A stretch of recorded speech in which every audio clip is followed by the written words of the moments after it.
Hello and welcome. I've got another guest speaker for us today, the amazing Amy, and this is going to be a really interesting talk.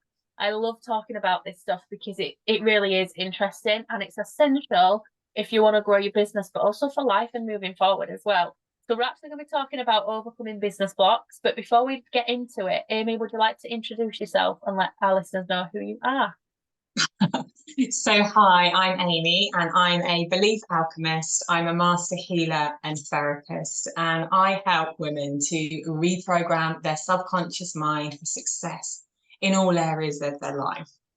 So, that's me in a nutshell. Yes, and there's loads of things you can dig deeper into, isn't there, in under that umbrella, which I love. Yeah. So before we talk about overcoming business blocks, what actually brought you to like actually do this and help people with getting into that subconscious and working on things they need Yeah. to? I've always been fascinated with our mind and how people succeed and how some people don't. So it's always been there from a very, very young age. The way that I've supported and helped people has transformed throughout my journey. I started off working alongside adults with learning difficulties. I then went to university and became an occupational therapist, where I was working in the physical setting, in the hospital setting, and mental health out in the community. So I got a lot of hands-on experience of dysfunction. And from there, you kind of see some people excel and heal and thrive and go on, and other people get caught in those cycles and don't really move on at all. So that kind of sparked an interest there. I was like, what is the difference between these people? Because even though we have different modalities and things that can help move people forward, some people were just getting really, really stuck. And that's when I realized the power of programming your subconscious mind and the beliefs that we hold. Because even though I was working with cognitive behavioral therapists and psychiatrists, doctors, and what have you, people just weren't getting the results that I was seeing in the kind of like the business world, the non-NHS kind of world. So that sparked that interest up there. And then obviously when I had my own children, I then transferred into the business sector and became an entrepreneur. And oh my God, as you were well know, and as we just spoken about, it opened the floodgates up for all Yeah, of I thought my you'd say that. for all of this stuff that I didn't even know that I had. I mean, money blocks. Because Yeah. when you're employed, you're kind of safe in a way, aren't you? Yeah, you are, because you know the money that's coming in. I mean, even I don't know about you, but even in employment, I've struggled because I've not had that mindset to deal with money coming in and going out and managing it. And it all came back to my mindset. Like I Yeah, remember being employed, being in overdraft because I kept buying Dominoes on the Tuesday offers that they had all the time. And I'm so glad that I don't do that anymore because I've yeah. worked on it. But yeah, I think it's so common and it gets even harder to deal with in business as well. And I imagine you find a lot of people that you talk to have big money blocks. Yes, people do. And it really can boil down to a number of things. But the most common thing, the common kind of underlying vibrational emotion that people have is the feeling of unworthiness. Yeah. And it's really interesting because our conscious mind, sorry, will have an idea of where that's come from. But Yeah. then when we dig into and we get below the conscious mind and into the subconscious mind, that's when the magic happens. That's when we bypass what we logically think is happening and we get to the real root cause. And for some people, that's going to have occurred in their childhood. So between the ages of birth and 7 years old, you've probably heard the saying of show me the boy at 7 and I'll show you the man. Yeah. And that's because at that stage, our mind is in a download state. It's in what we call theta brainwave. And it's basically like when you get a laptop, an iPad. We have a certain amount of programs already on it. And to make it unique, to make it personal, we have to download apps. So Yeah. Facebook, Instagram, whatever it is, Zoom, all of those things to make it unique to us. And that's what's really happening to us in that state. Our brain is just open in that hypnotic state to download all of this stuff. Now, for us, it was, well, for my generation in particular, that was quite limited. It would be from our parents, our grandparents, our primary caregivers. So anybody in the school setting, anybody who really we came into contact on a daily basis. That has now obviously widened the net because we have great television programs, YouTube, social media. A lot more children are in nursery and things like that. And that isn't a bad thing, but it just means that we are downloading and more susceptible to things that are a great deal wider for us. Yeah. And when we dip into the subconscious mind, we can work out what past traumas have happened there. And find that very first imprint. But what gets even more magical is that we have identified, and science is backing it up, that we don't just download this information from the time that we are born. It can also happen in the womb, because we are an energetic being. So some of the stuff that we're coming up with, the feelings and emotions that we have, may not actually be our own trauma. It may be stuff that happened in the womb. So it could be, when we go around the money block stuff, that actually you heard your parents arguing about money. It could be that your mum wasn't feeling safe, that there wasn't enough money there to bring you into the world. And obviously your subconscious mind has imprinted that somewhere. That's so interesting, because when I had my second child, I was in a very different place compared to my first, and after that compared to my third. And out of the three, he's the one that has anxiety. He struggles a lot. He's going through autism diagnosis, but like before we even got to that point, like he struggled massively with separation anxiety.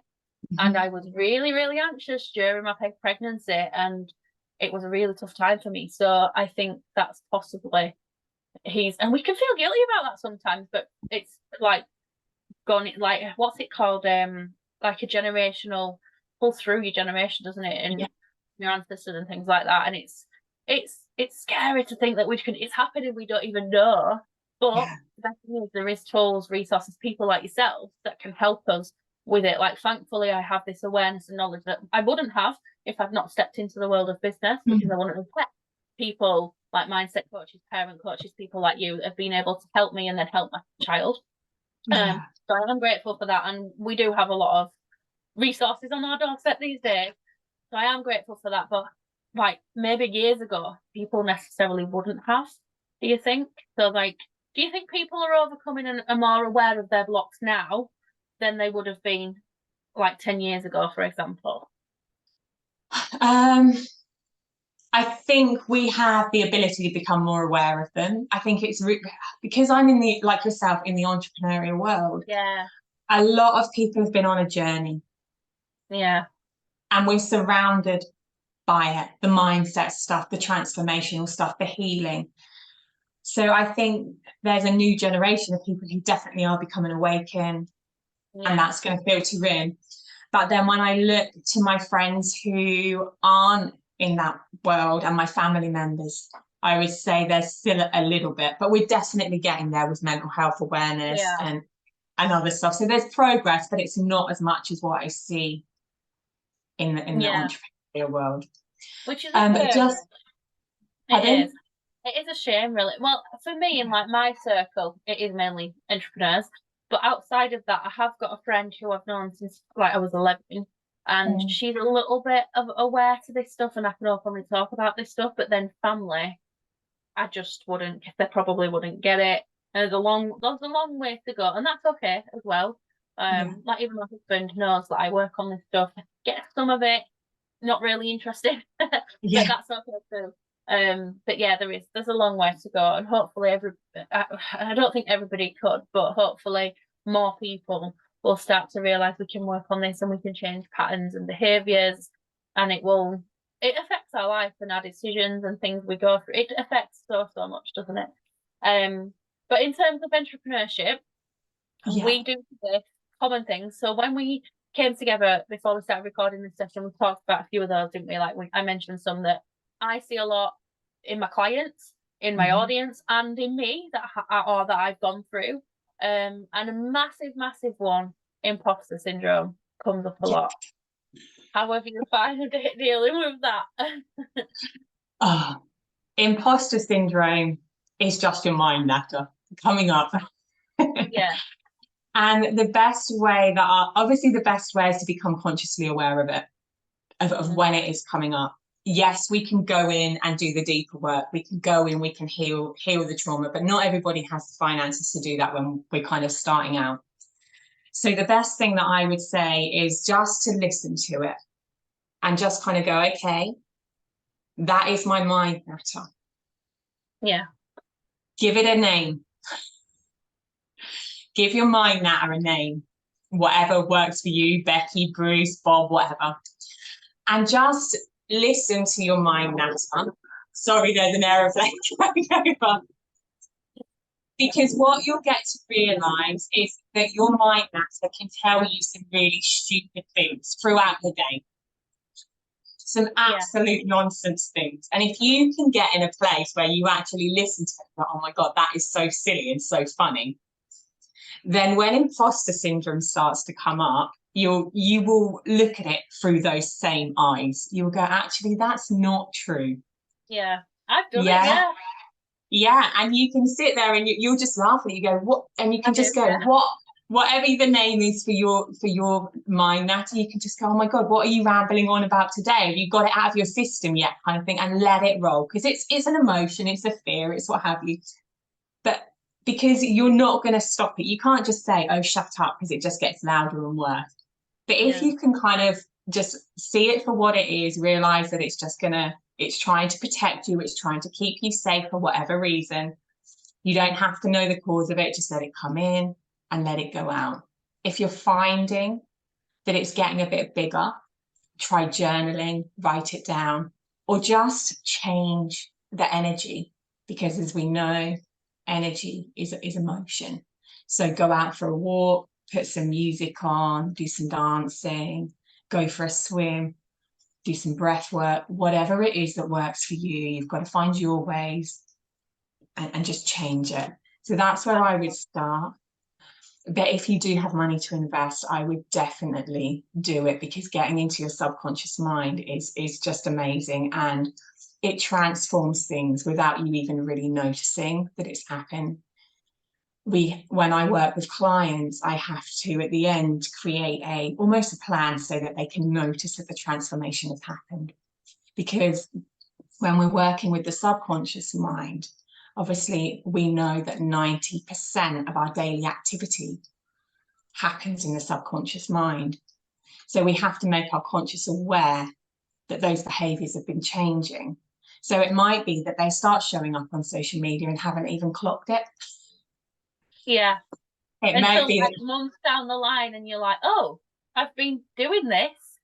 And and then you notice the work that was done before started to come into effect. I've been in that place before, and it feels good though, doesn't it, to get to that point and think, oh, it's naturally changed.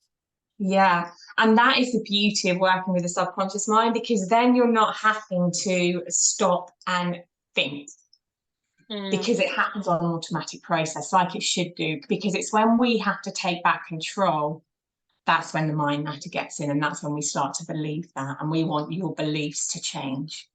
Yeah. So that this stuff just happens on automatic pilot, because that's when life becomes really, really easy. It does. I love it. It's so interesting. I'd love to know more about this, because it's so interesting.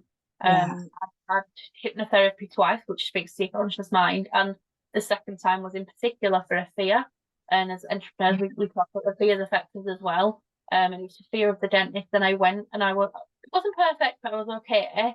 And I'm now on a treatment plan for the treatment I need for my teeth. And I'm like, right, I'm gonna just keep on playing it back, and to get to see myself in the future going to the dentist and not having the sweats on my palms, and actually I didn't, which was amazing, because it's happening and I can hear myself talk. I can actually see myself, like, I'm talking to myself, reaching that subconscious and saying that I'm safe. which I am, and I know that Yeah. anyway, deep down.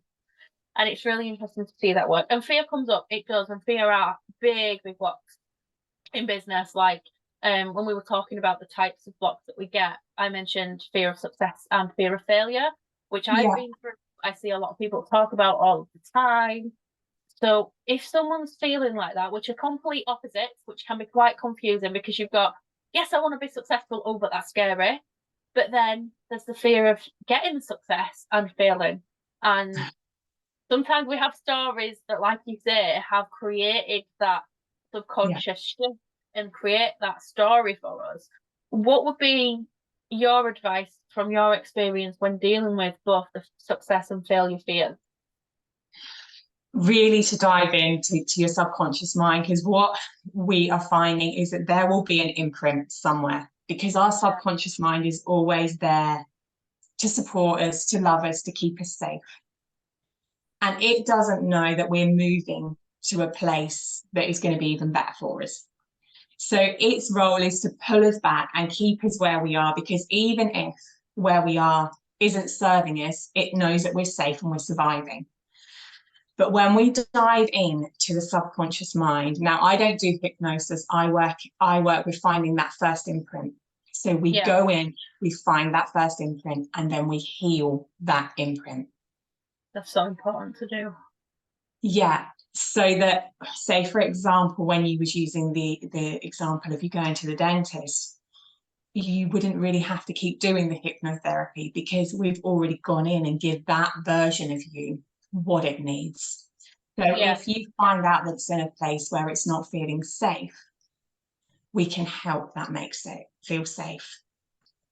And the yeah, beauty is that when we do a complete subconscious mind overhaul, we can do three or four different things at the same time, which may all filter in.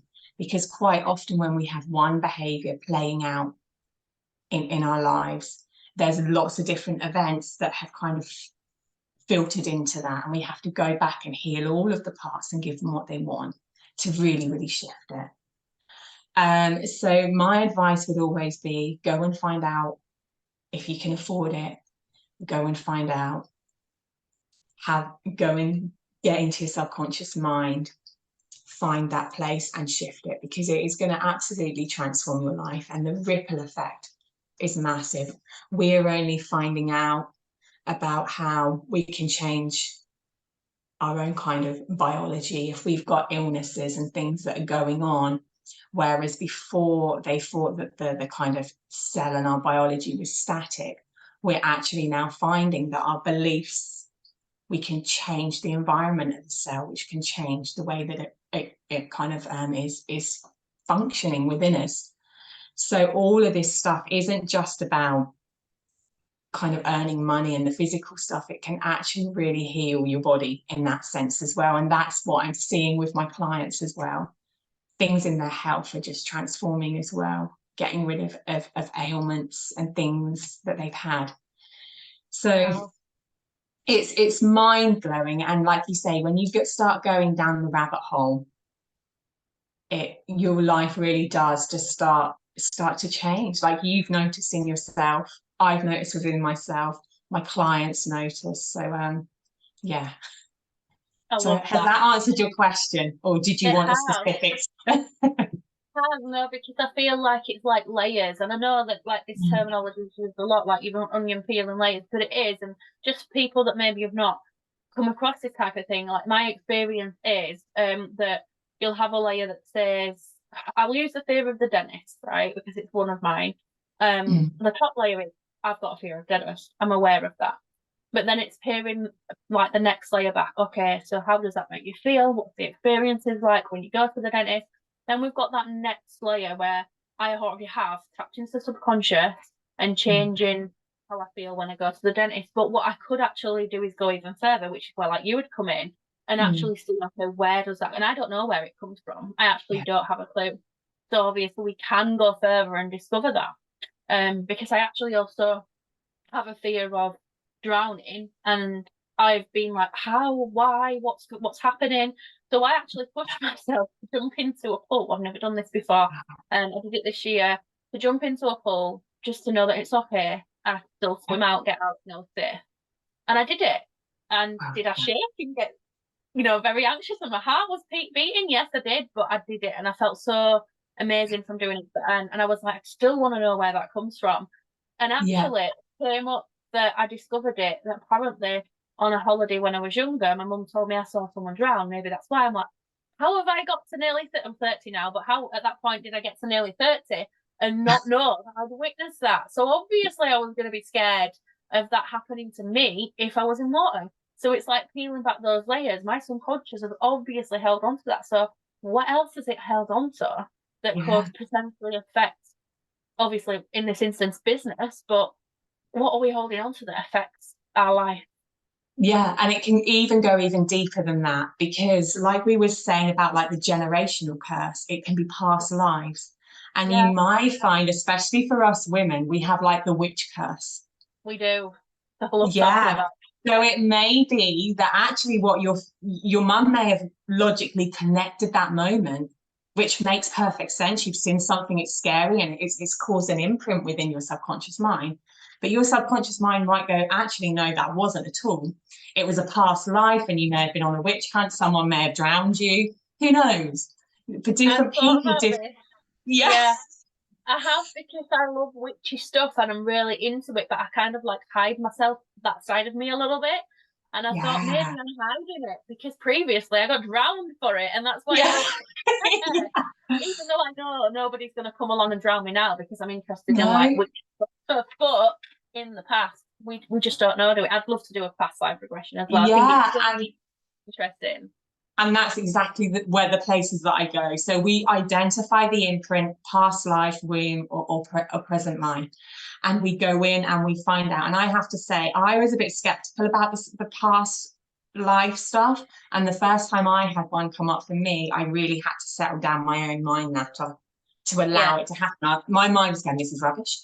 You're just making it up. It's not true." And I was like, "No, let's go down this." I was like, just go away, you." And it's just so fascinating, the journeys that I have taken women on. And one of mine was overwhelmed again, and my family had got caught in a fire in a past life. And I Wow. wanted to get them out. And that's where all this feeling of I need desperation, I need to get things done faster, quicker, blah, blah, blah. And it was all because of that. Because Mm. I was like, I need to do it fast. And as soon as I went in and healed that part, now I'm like, okay, I sit and I plan, I take things carefully. I don't worry about rushing them. I trust that I can do it all. But before I would like, oh, I've got to respond now, I've got to do this now. And that was causing my overwhelm. Yeah. All because of this, I needed to save my family in the past.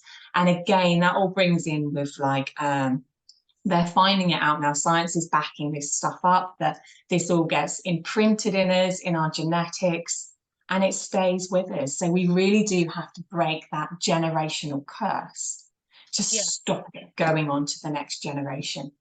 And that's going to be the biggest gift we can give our children, isn't it? And the It planet, really really. is. If we're breaking all of this stuff, then it's only going to then ripple out into the world. And that's why I love it as well, because you do the work on yourself and it's going to spread to everybody. So you're not just investing in yourself, you're investing in your future generations and the greatness of our planet, because our life is so precious. It's an amazing journey that we're on. The planet is just so beautiful, isn't it? And it's just like, if we're all connected, we know this through energy, we know it through quantum, because I use a bit of quantum healing in my sessions as well. And it's just all fits in. So, and it's just all beautiful. And the clearer we can get our energy, that's why I'm a belief alchemist, because the more we release, the brighter, the more shinier we become, the more people see our light, the more they come to us, are attracted to us in business, and our whole world just gets better. It So does. It just spreads, doesn't it? And I just love envisioning that actually, just seeing this us yeah. going out with this light and it just spreads. It's just such a nice thing to imagine. Yeah. I love it. If we need support to overcome some blocks, whether they may be business or anything in our life, how can we connect with you further? For me, it's just through Facebook. So I will give you my Facebook link. Come and connect with me on my personal page, because I'm open to creating relationships with people so that people in my world get to know me, get to know what I'm about, and then you just message me and we can have a chat about the work I do, how I may be able to help, because everything I do is bespoke for you and your problem. I usually work with people for a 16-week period, and we'll kind of, I call it intervention because it is personal to you. We'll sit and work out what goals and what outcomes you want.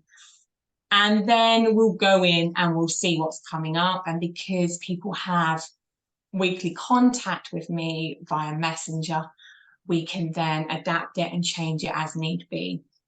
Because I have my therapy side of it, like 15 years experience, I have so many tools and strategies that I can pull in and say, okay, try this, try that.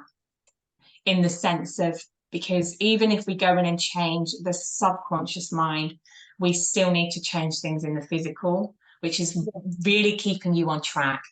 Because we can always get caught with another shiny object, another this, another that, another layer of stuff that's coming on that you just need somebody to help keep you moving forward and keeping you on track until you come back to your own intuition, your own kind of worth, your own kind of trust and knowledge, so that you hold all of that yourself, so that you can really become the leader of your own life and find your rhythms, your cycles, your way of doing things, so that you don't really need me anymore.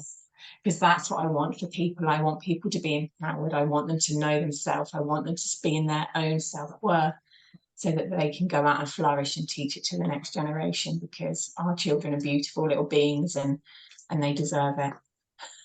Well, I love that. They really do. And the big question I ask everybody that come and joins me on here, what's your best tip for being organised in your business? Get as much of it on automation as you can, like you do. It was when I first started my business, I didn't think about it at all. I was just worried about getting clients. And then I got to the point where I was booked in with my clients, but then didn't have any systems in place. So I just burnt out. Like I built my business for 6 years.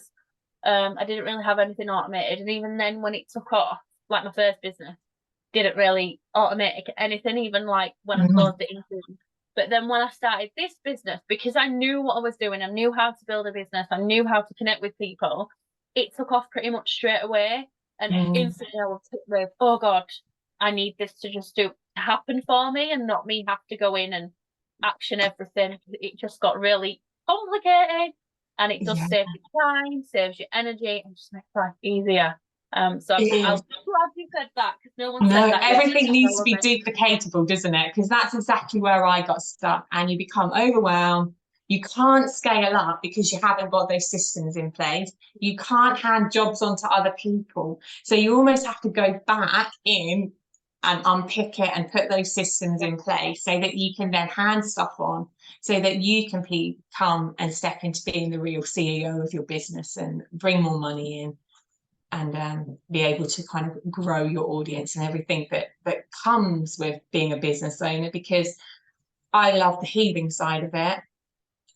I'm not so great at I don't like, should I say, I am getting better at it, the kind of putting myself out there, the writing social media posts and all of that. But it is part of it, isn't it? And that's where I really had to dig in and learn at the start of my journey. And like you say, putting those structures and systems in place, because clients just came to me when I worked for the NHS. You never have to worry about it. They're just there every day. I went in, that's my list, my caseload.